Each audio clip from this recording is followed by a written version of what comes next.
the year 712, amidst the opulent courts and bustling streets of Chang'an, Emperor Xuanzong ascended the throne of the Tang Empire, marking the beginning of one of the most celebrated reigns in Chinese history. Known as the Brilliant Emperor, Xuanzong was a man of remarkable ambition and intellect. His early years as ruler were defined by sweeping reforms that revitalized the empire, bolstered its economy, and cemented its status as a cultural and military powerhouse. Yet, beneath the grandeur of his reign lay a man whose heart longed for solace, a yearning that would one day lead him to young Guifei, the woman who would both define and undo him. Xuanzong, born Li Longji, was no stranger to intrigue and danger. His path to the throne was paved with treachery, including the infamous coup that unseated his own aunt, Empress Dowager Wei. The young prince had orchestrated the overthrow with precision, aligning himself with powerful generals and loyal officials to restore his father's line to power. The success of this coup showcased his political acumen and earned him the respect of the court. When he finally ascended to the throne, he was determined to restore stability to the empire, which had suffered under years of corruption and mismanagement. The early decades of Xuanzong's reign were marked by unprecedented prosperity. His court became a beacon of culture, attracting the brightest minds in poetry, music, and art. Under his patronage, figures like Li Bai and Du Fu flourished, creating works that would resonate through the centuries. The emperor's reforms extended beyond culture. He restructured the tax system, curbed corruption, and revitalized the empire's military. His governance earned him widespread admiration, and the people of the Tang Empire looked to him as a symbol of hope and renewal. Despite these successes, Xuanzong was not immune to the pressures of power. By the time he reached his middle years, the burdens of ruling an empire began to weigh heavily on him. The death of his beloved consort, Lady Wu, left him deeply despondent, and he sought solace in the arts, immersing himself in music, dance, and poetry. It was during this period of emotional vulnerability that he first encountered Yang Yuhuan, the woman who would forever alter his life and the fate of the Tang Dynasty. Yang Yuhuan, later known as Yang Guifei, was born into a family of modest means in the year 719. From an early age, she displayed an extraordinary talent for music and dance, captivating all who saw her perform. Her beauty was legendary, described as so luminous that it seemed to eclipse the moon and shame the flowers. As she grew older, her talents and charm caught the attention of the imperial court, and she was selected to marry Prince Li Mao, Xuanzong's 18th son, earning the title of Princess of Shou. For a time, Yang Yuhuan lived quietly as Prince Li Mao's wife, attending to her duties and cultivating her artistic talents. The young prince was deeply enamored of her, and their marriage seemed harmonious. However, fate intervened when Xuanzong, still grieving the loss of Lady Wu, first laid eyes on her. Captivated by her grace and beauty, the emperor found himself drawn to his daughter-in-law in a way that defied convention and propriety. The forbidden nature of Xuanzong's feelings only intensified his obsession. For months, he struggled to reconcile his duty as a father with his desire for Yang Yuhuan. Court officials whispered of his growing infatuation, and rumors began to circulate. Yet, the emperor's position as the son of heaven made him nearly untouchable. When he finally resolved to make Yang Yuhuan his consort, his will became law. To facilitate this transition, Yang Yuhuan was sent to a Taoist nunnery under the pretense of pursuing a life of religious devotion. There, she adopted the name Taijin and spent months in seclusion, a period that allowed the court to adjust to the idea of her new role. When she emerged, it was not as the wife of Prince Li Mao but as the favored concubine of Emperor Xuanzong. Her elevation to the rank of Guifei, or precious consort, was unprecedented and marked the beginning of a new chapter in the emperor's life. Prince Li Mao, now stripped of his wife and dignity, retreated into obscurity. Though he never openly defied his father, the betrayal left him deeply wounded. His once bright future as a prince of the Tang Dynasty dimmed. and he became a peripheral figure in the court. Meanwhile, Yang Guifei's influence grew. Her beauty and charm captivated Xuanzong, and he lavished her with gifts and honors, creating an opulent life for her within the palace walls. The relationship between Xuanzong and Yang Guifei became the stuff of legend. The emperor was said to be so enamored of her that he neglected state affairs, delegating more and more responsibilities to his ministers. Yang Guifei, for her part, seemed to genuinely care for the aging emperor, providing him with companionship and joy during his later years. Together, they created a world of beauty and pleasure, retreating to the imperial gardens where they would compose poetry and listen to the melodies of the pair garden musicians. However, their love story did not exist in a vacuum. The rise of Yang Guifei brought with it the rise of her family, particularly her cousin Yang Guozhong, who was promoted to high office despite his lack of qualifications. Yang Guozhong's rapid ascent fueled resentment among the court officials, many of whom saw him as a symbol of the corruption that had begun to seep into the Tang administration. The emperor's favoritism toward the Yang family created divisions within the court, weakening the unity that had once been a hallmark of Xuanzong's rule. As the court descended into factionalism, external threats to the empire began to grow. On the northern frontier, the Anxi Protectorate faced increasing pressure from nomadic tribes. The empire's once mighty military, now undermined by corruption and mismanagement, struggled to maintain control over its vast territories. Meanwhile, within the palace, tensions between the Yang family and their rivals reached a boiling point. At the center of this maelstrom was Yang Guifei, whose position as the emperor's beloved made her both a target of envy and a scapegoat for the empire's troubles. Her luxurious lifestyle and the favoritism shown to her family became symbols of excess in the eyes of the people. Yet, within the confines of the imperial palace, she remained untouchable, protected by the emperor's unwavering devotion. As the Tang Dynasty teetered on the brink of crisis, the seeds of rebellion were sown, and Lushan, a brilliant but ambitious military commander, began to rise through the ranks of the Tang army, of mixed Sogdian and Turkic descent. And Lushan was both an outsider and a key figure in managing the empire's northern frontier. Initially loyal to the Tang, he grew increasingly alienated by the corruption and nepotism that plagued the court. To him, the Yang family represented everything that was wrong with the empire, and he began to plot his path to power. The stage was set for one of the most dramatic episodes in Chinese history, a tale of love, betrayal, and political upheaval that would forever alter the legacy of the Tang Dynasty. For now, though, Xuanzong and Yang Guifei remained blissfully unaware of the storm that was gathering on the horizon, their love story unfolding against the backdrop of an empire on the verge of collapse. The Tang Empire, once the beacon of prosperity and cultural brilliance, was now teetering on the edge of chaos. Within the palace walls of Chang'an, Emperor Xuanzong remained ensnared by his love for Yang Guifei. Yet beyond those walls, the empire's political and military fabric was beginning to unravel. This is the story of how the seeds of rebellion, watered by negligence and ambition, grew into a storm that would forever change the course of Chinese history. By the early 750s, cracks in the Tang administration had widened into fissures. Emperor Xuanzong, now well into his 70s, relied heavily on Yang Guozhong, the cousin of Yang Guifei, to manage state affairs. Yang Guozhong's meteoric rise had been fueled more by familial ties than by competence, and his arrogance alienated many within the court. Rivalries simmered beneath the surface, creating a volatile atmosphere ripe for upheaval.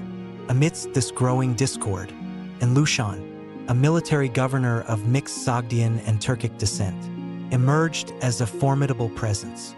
And Lushan had earned the trust of Xuanzong through years of service, and the emperor regarded him almost as a foster son. His frequent visits to the capital were marked by grand displays of loyalty and charisma, endearing him to both the court and the common people. Yet, behind his jovial demeanor lay a man of extraordinary ambition. one who saw the weaknesses in the Tang government as an opportunity to seize power. And Lushan's rise was not without controversy.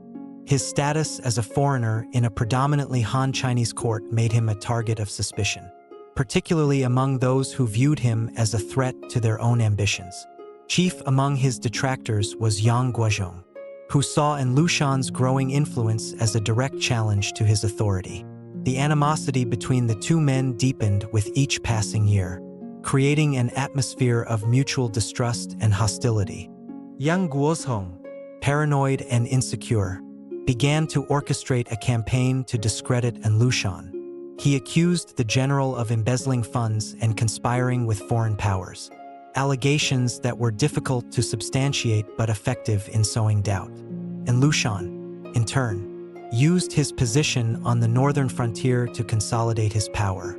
He built alliances with local warlords and fortified his forces, all while maintaining a facade of loyalty to the Tang court.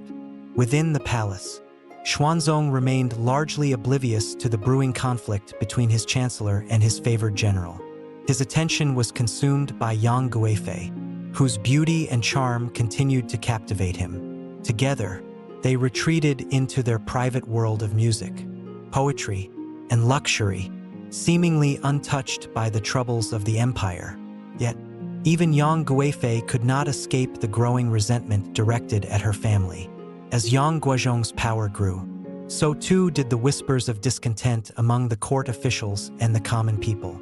The tipping point came in the winter of 755, when Lushan launched a rebellion that would become one of the most devastating conflicts in Chinese history. Gathering an army of over 100,000 troops, he declared himself emperor of a rival dynasty, claiming that he sought to restore justice and remove the corrupt Yang family from power. His forces quickly swept through the northern provinces, capturing key cities and threatening the eastern capital of Luoyang. The news of the rebellion reached Chang'an like a thunderclap, plunging the court into chaos. Xuanzong, shocked and disoriented, turned to Yang Guizhong for guidance. The chancellor, desperate to deflect blame, urged the emperor to mobilize the imperial army and crush the rebellion. Yet, the once mighty Tang military was no longer the formidable force it had been. Years of corruption and mismanagement had left the empire ill-prepared to face such a challenge. As Lushan's forces advanced, panic gripped the capital. Ministers and generals argued over how best to respond, their debates often devolving into accusations and recriminations. Xuanzong, paralyzed by indecision, vacillated between calls for negotiation and demands for total war. The court's inability to present a united front only emboldened Lushan, whose army continued its relentless march toward Chang'an. Amidst this turmoil, Yang Guifei found herself at the center of a storm she could neither control nor escape. Her association with Yang Guizhong made her a convenient scapegoat for the empire's woes, and rumors began to circulate that she had conspired with Lushan. These allegations were unfounded, yet they gained traction among the populace, who were eager to assign blame for the unfolding disaster. In the spring of 756, with Lushan's forces closing in on Chang'an, Xuanzong made the fateful decision to abandon the capital. Accompanied by his court and a contingent of imperial guards, he fled westward toward the mountainous province of Sichuan. The journey was grueling, marked by hunger, exhaustion, and the growing resentment of the soldiers tasked with protecting the fleeing emperor. It was during this flight that the tension between Xuanzong and his retinue reached its breaking point. At the mountain pass of Maui, the imperial guards, demoralized and embittered, turned their fury on Yang Guizhong, accusing him of treason and incompetence. They executed him on the spot, his death a brutal and chaotic spectacle. Yet their anger was not sated. The soldiers demanded that Yang Guifei, too, be held accountable for the empire's collapse. For Xuanzong, the demand was unthinkable. Yang Guifei was the love of his life, the woman who had brought him joy in his twilight years. Yet, faced with the mutiny of his guards and the survival of his dynasty at stake, he saw no other choice. On a cold morning, Under the shadow of the Maui Mountains, young Guifei was led to her death, strangled by imperial decree. Her lifeless body was left behind as the court continued its desperate flight. The death of Yang Guifei marked a turning point in the Lushan rebellion and in the reign of Emperor Xuanzong. Stripped of his beloved consort and humiliated by the events at Maui, the once mighty ruler was a shadow of his former self. He would eventually abdicate the throne in favor of his son, Emperor Xuanzong, who took on the daunting task of reclaiming the empire from Lushan's forces. Yet, even as Xuanzong retreated into seclusion, the memory of Yang Guifei haunted him. In his later years, he would often recall her laughter, her beauty, and the fleeting moments of happiness they had shared. Her death, though necessary for the survival of the Tang Dynasty, was a wound that never fully healed. The rebellion itself would rage on for nearly 8 years, devastating the empire and leaving millions dead. Though the Tang eventually emerged victorious, the cost was immeasurable. The rebellion had exposed the vulnerabilities of the Tang administration and weakened the central authority of the emperor. In the years that followed, regional warlords and military governors would assert greater autonomy, fracturing the empire and setting the stage for its eventual decline. For historians and poets alike, the story of Xuanzong, Yang Guifei, and Lushan became a symbol of the fragility of power and the destructive potential of unchecked ambition. It was a tale of love and betrayal, of brilliance and folly, and of an empire brought to its knees by the very people it had entrusted to protect it. In the annals of Chinese history, it remains one of the most poignant and tragic chapters, a reminder of how even the greatest of dynasties can fall when blinded by desire and consumed by discord. After the tragedy at Maui Pass, the Tang Empire was left in ruins, its heartland ravaged by the flames of rebellion. The death of Yang Guifei, though politically necessary, had done little to mend the fractures within the imperial court or inspire confidence among the empire's scattered armies. Emperor Xuanzong, now broken both as a ruler and a man, withdrew into the shadows of history, his abdication paving the way for his son, Emperor Xuanzong, to attempt the impossible, to restore the empire from the ashes of Lushan's devastating revolt. The Lushan rebellion, far from being quelled, continued to expand like a wildfire after securing Luoyang and pushing Tang forces back from Chang'an. And Lushan declared himself emperor of a rival dynasty, the Great Yan. His rebellion was no longer merely an uprising but a full-fledged attempt to supplant the Tang Empire itself. Yet the forces that had propelled Lushan to this position were beginning to unravel, and the seeds of his eventual downfall were sown within his very camp. Lushan, though a brilliant tactician, was not without flaws. His leadership, marked by harsh discipline and an unrelenting demand for loyalty, began to breed resentment among his own generals and soldiers. As the months turned to years, his health deteriorated. He suffered from obesity and a painful skin disease that left him irritable and paranoid. The man who had once inspired awe and fear now found himself increasingly isolated. His temper grew violent, and he began to see betrayal in every shadow, in a cruel twist of fate. And Lushan's downfall came not at the hands of the Tang, but from within his own household. In 757, he was assassinated by one of his sons and a trusted general, Gao Xianji, who sought to consolidate power and salvage the rebellion. Despite Lushan's death, the Great Yan dynasty did not crumble immediately. His successors, notably his son Qingshu, and later Shi Siming, continued the fight, rallying their forces and exploiting the Tang Empire's weakened state. The rebellion remained a formidable threat, and the Tang court, now under Emperor Xuanzong's leadership, struggled to reclaim its lost territories. Xuanzong, unlike his father, was a pragmatic and determined leader. Though not a visionary like Xuanzong in his prime, Xuanzong was keenly aware of the dire circumstances facing the empire. His first act as emperor was to restore order within the imperial ranks. He sought the help of loyal generals who had either been sidelined or had retired during Xuanzong's later years. Among these was Guifei, a seasoned commander whose strategic brilliance would prove instrumental in the Tang's eventual recovery. One of Xuanzong's most critical decisions was to form alliances with outside forces, including the Uyghurs, a powerful nomadic tribe from the steppes. Though controversial, this alliance provided the Tang with much-needed cavalry support, tipping the scales in several key battles. In 757, the combined Tang and Uyghur forces launched a counteroffensive to retake Chang'an. The battle was fierce, with heavy losses on both sides, but by the end of the year, the Tang had reclaimed their capital. The site of Chang'an, once the jewel of the empire, now reduced to rubble, was a sobering reminder of the rebellion's devastating toll. As Xuanzong worked tirelessly to stabilize the empire, Xuanzong remained in seclusion, haunted by memories of his reign and the tragic fate of Yang Guifei. Though stripped of political power, the former emperor still commanded a degree of reverence among the court and the people. Occasionally, Xuanzong would consult his father on matters of state, seeking his wisdom while carefully avoiding the subject of Yang Guifei. Xuanzong's twilight years were marked by introspection and sorrow. In moments of solitude, he composed poetry, often alluding to the love he had lost and the empire he had failed to protect.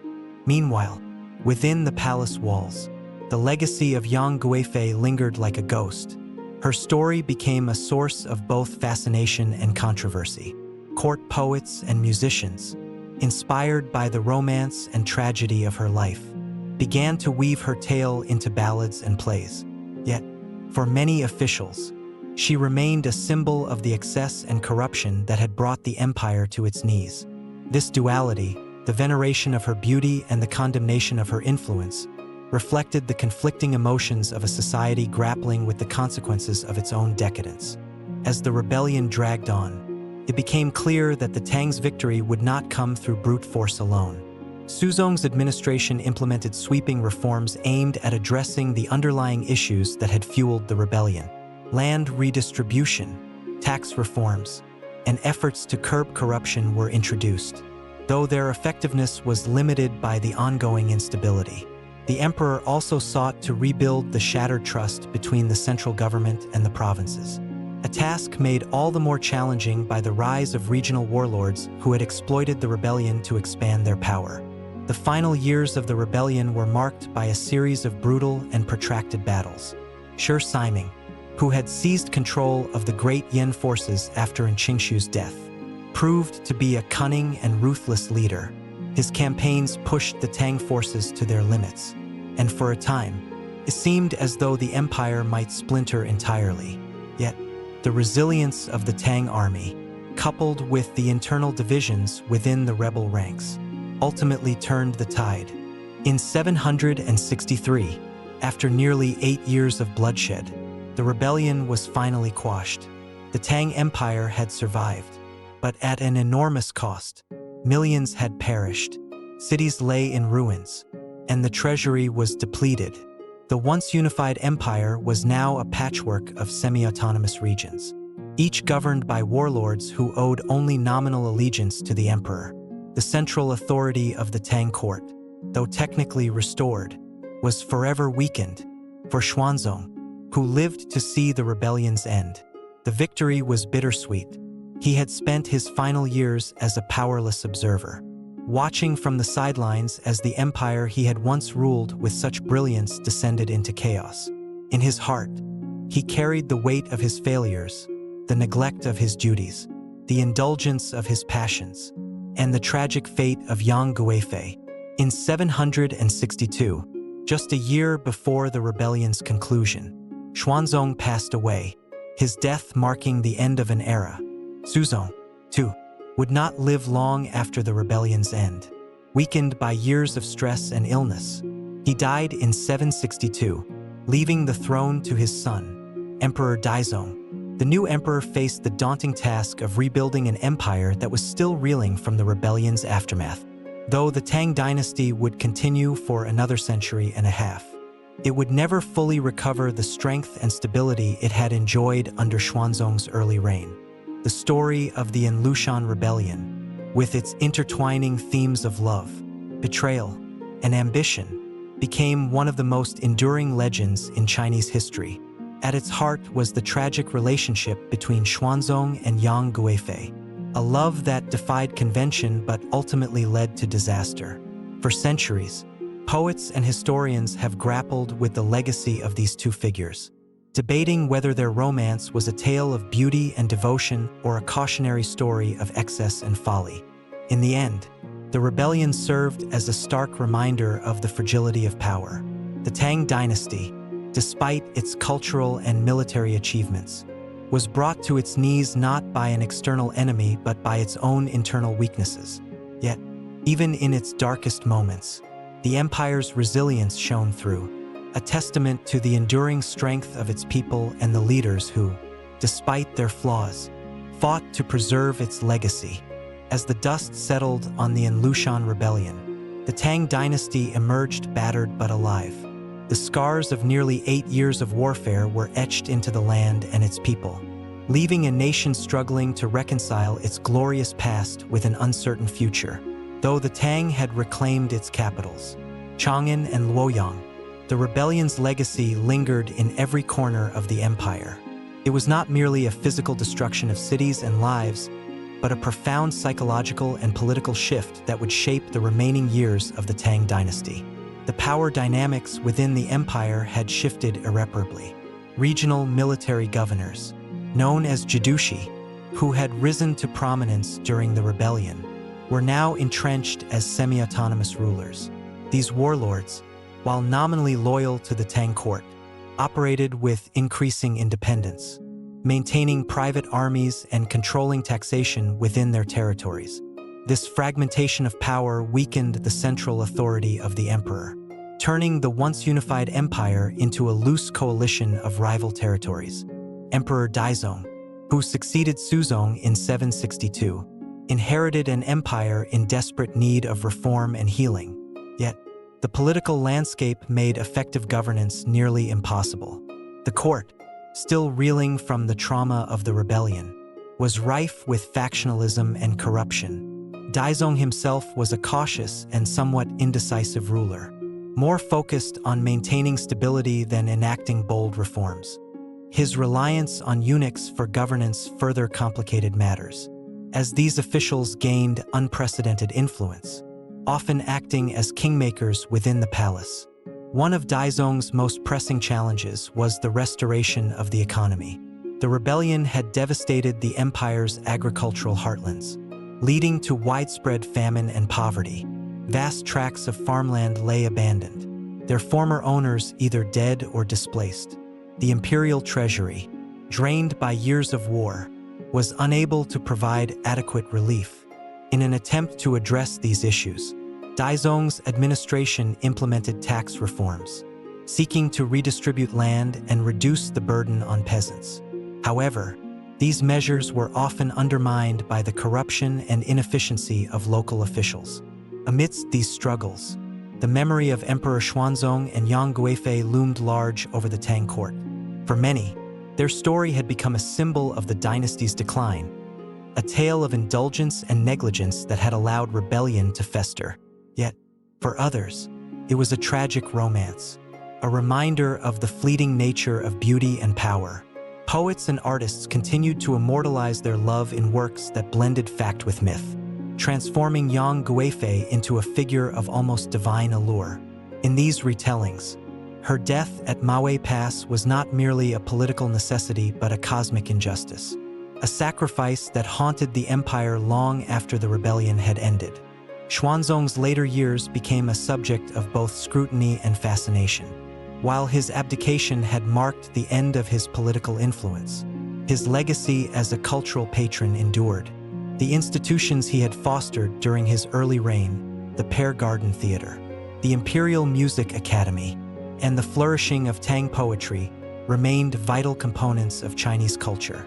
Yet, even these achievements were overshadowed by the calamities of his later years, leaving a legacy that was as complex as it was contradictory. For the common people, the aftermath of the rebellion was a time of profound hardship. The social fabric of the empire had been torn apart, With millions displaced by the fighting, refugees flooded into cities, overwhelming their resources and creating tensions between local populations and newcomers. Banditry and lawlessness became rampant in the countryside, further destabilizing an already fragile society. Yet, amidst this chaos, there were also stories of resilience and renewal. Communities banded together to rebuild their villages, and new leaders emerged to guide them through the challenges of post-war recovery. One of the most remarkable aspects of this period was the resurgence of Buddhism. The rebellion had shaken the faith of many in the Confucian order, leading to a renewed interest in spiritual practices that offered solace and hope. Buddhist monasteries became centers of refuge and aid, providing food and shelter to those in need. The Buddhist clergy also played a significant role in preserving cultural and historical records, ensuring that the legacy of the Tang Dynasty would endure despite its trials. Meanwhile, the court continued to grapple with the fallout of the rebellion's political consequences. The relationship between the central government and the Judushi remained a constant source of tension. These regional governors, emboldened by their role in suppressing the rebellion, demanded greater autonomy and rewards for their loyalty. In some cases, their ambitions led to open defiance of the emperor's authority, sparking localized conflicts that further eroded the empire's unity. One of the most prominent figures of this period was Guifei, the general who had played a pivotal role in recapturing Chang'an and defeating the rebel forces. Widely respected for his loyalty and integrity, Guifei became a symbol of what the Tang Empire could achieve when it was united. Yet, even he struggled to navigate the treacherous political landscape of the post-rebellion era. His efforts to mediate between the court and the Judushi were often met with resistance from both sides, highlighting the deep divisions within the empire. As the years passed, the Tang Dynasty continued to decline, its once mighty institutions hollowed out by corruption and infighting. The eunuchs, who had gained significant power during Daizong's reign, became increasingly domineering, manipulating succession and undermining the authority of the emperor. This internal decay, combined with the ongoing threat of foreign invasions and internal rebellions, created a sense of inevitability about the dynasty's eventual collapse.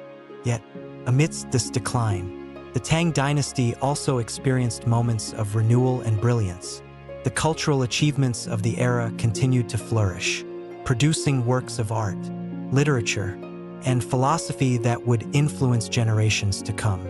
The resilience of the Chinese people, even in the face of adversity, ensured that the spirit of the Tang endured long after its political power had faded. By the end of Daizong's reign, the empire was a shadow of its former self, but it remained a significant force in East Asia. The story of Xuanzong, Yang Guifei, and the Lushan rebellion had become a cautionary tale, a reminder of the fragility of power and the dangers of excess. It was a story that resonated not only within China but across the world, offering timeless lessons about the complexities of leadership, love, and human ambition.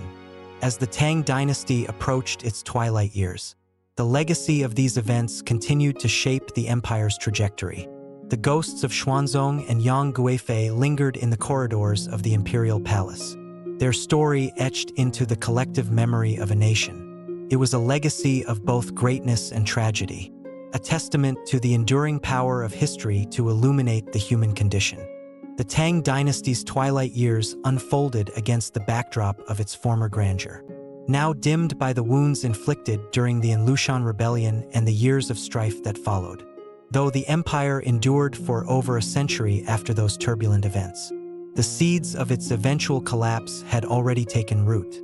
The final chapter of this storied dynasty is a tale of resilience, decay, and transformation, interwoven with the enduring legacy of Emperor Xuanzong and Yang Guifei, whose lives continued to influence the culture and politics of the empire long after their deaths. As the 8th century gave way to the 9th, the Tang court remained mired in internal struggles. The eunuchs, who had risen to power during the reign of Emperor Daizong, now wielded an alarming degree of influence over the court. Their control over the imperial household, including the army and succession, made them kingmakers and usurpers in equal measure. The emperors who followed Daizong, many of them weak or manipulated, were often little more than figureheads, their authority undermined by court factions and regional warlords.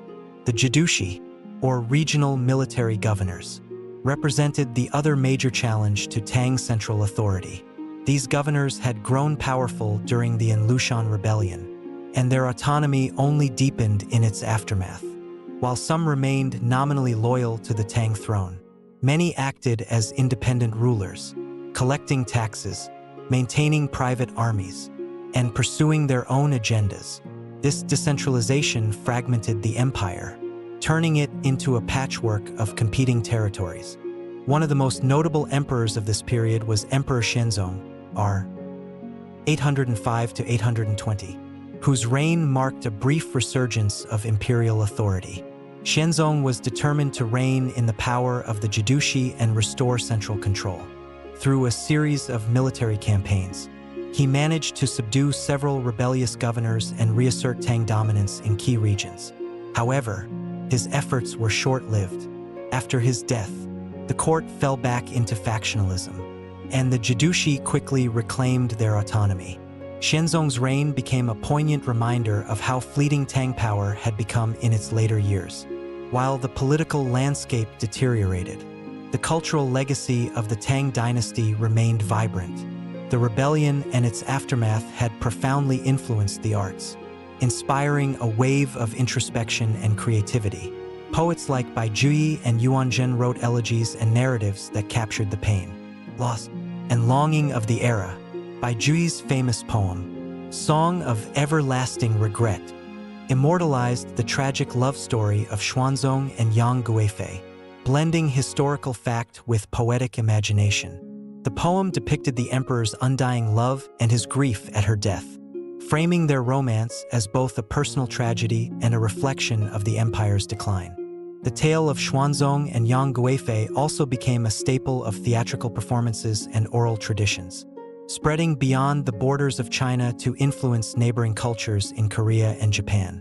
In these retellings, Yang Guifei was often portrayed as an almost mythical figure, her beauty and grace transcending mortal bounds. Yet, she was also a cautionary symbol, a reminder of the dangers of unchecked indulgence and favoritism. Her story became a lens through which the people of the Tang Dynasty grappled with the moral and political lessons of their history. By the mid-9th century, the Tang Dynasty faced mounting external pressures. The empire's borders, once defended by a formidable military, were increasingly vulnerable to invasions from nomadic tribes such as the Tibetans, Khitans, and Uyghurs. The decline of the Silk Road trade, exacerbated by instability in Central Asia, further weakened the Tang economy. Internally, the court's reliance on heavy taxation to fund military campaigns and placate the Jidushi sparked widespread unrest among the peasantry. The final blow to the Tang Dynasty came in the form of the Huang Chao Rebellion, 874 to 884, a massive peasant uprising that spread across the empire like wildfire. Huang Chao, a former salt merchant turned rebel leader, rallied tens of thousands of disaffected farmers, laborers, and soldiers under his banner. The rebellion devastated cities and towns, including Chang'an and Luoyang, which were sacked and left in ruins. The Tang court, unable to muster an effective response, became increasingly reliant on regional warlords to suppress the rebellion, further eroding its authority. By the time the Huang Chao Rebellion was finally quelled, the Tang Dynasty was a hollow shell of its former self. The once mighty empire was now a fractured realm, its territories controlled by competing warlords who paid only lip service to the emperor. In 907, the last Tang emperor, Ai, was deposed by Zhu Wan, a former rebel who established the later Liang dynasty, ushering in the period of division known as the Five Dynasties and Ten Kingdoms. Though the Tang Dynasty came to an end, its cultural and historical legacy endured. The dynasty's achievements in art, literature, and governance continued to influence subsequent generations.